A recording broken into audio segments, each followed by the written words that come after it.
Michael, thanks so much for your time.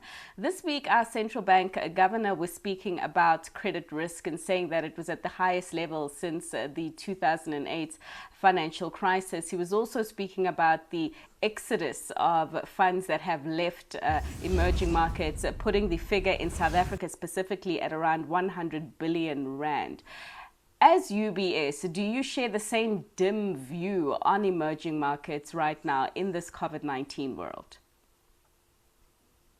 Well, it's quite clear that as a whole, the emerging markets are going to be affected from this crisis. We just heard the story about South Africa being shut down. We've seen the streets in Sandton totally quiet. It's very clear that this is going to be, a very meaningful impact on the economies, and not just in South Africa, but just across the entire emerging market universe. Now, the good news in that sense is that a lot of this is, in that sense, priced in, and people know about this. People know that this is going to be a very severe crisis, and right now it's more about focusing also on the medium to longer term view and how these economies will come out of this crisis. And there is going to be great distinctions between some of the countries that are in a better position to weather this crisis and others not. But overall, the key message we've been giving our investors, our clients, is that, and this is independent of EM or developed economies, that it's always worth to stay invested. And after this very sharp rebound, we've also seen quite a sharp, rebound in risk assets in the last few weeks, and that's just very hard to time once you move out and you possibly move out at a low price. Then going back into the markets is sometimes very difficult, and so we keep on emphasizing that having a diversified portfolio that stays invested through the cycle is often the best way to do it. I guess it's about how you stay invested that is critical, because ultimately it is about returns.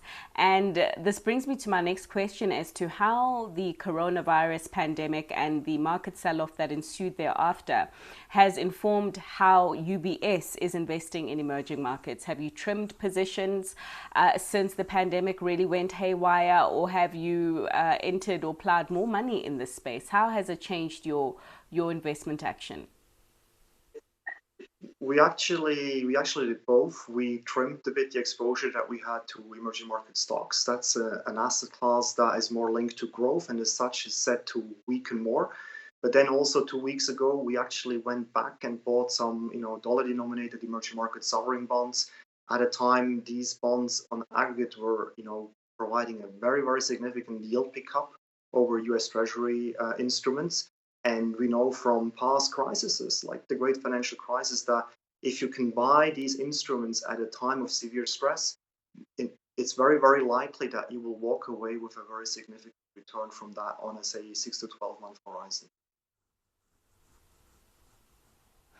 What about local denominated bonds, government bonds, specifically here in South Africa's case? Because I've heard an argument being made that our bonds are offering yields that are of around 10% or so, our long dated bonds. And if you look at what our inflation is doing at around, 3-4% in terms of expectations, that's a difference in, or an expectation of yield of around 6% when you do the maths. I'm sure you're in a better position than me to do so. So what's your view on local denominated bonds, particularly South African bonds?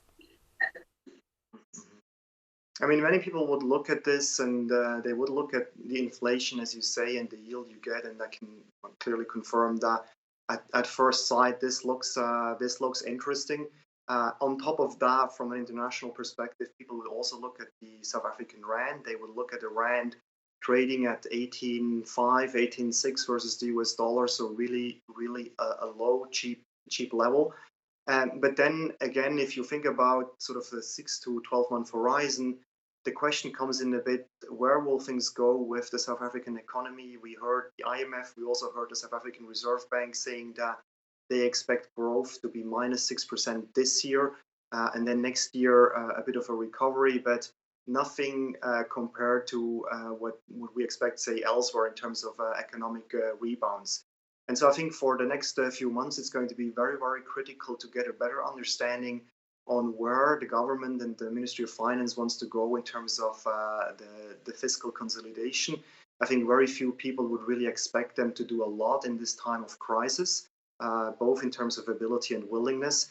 But getting an understanding on the longer term trajectory on the fiscal side is going to be of increasing relevance for international investors.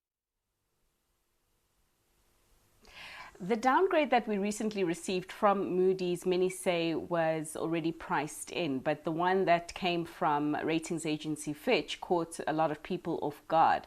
How has the recent downgrade actions from the two ratings agency, Fitch and Moodys, informed your long-term view of South Africa and where it's headed?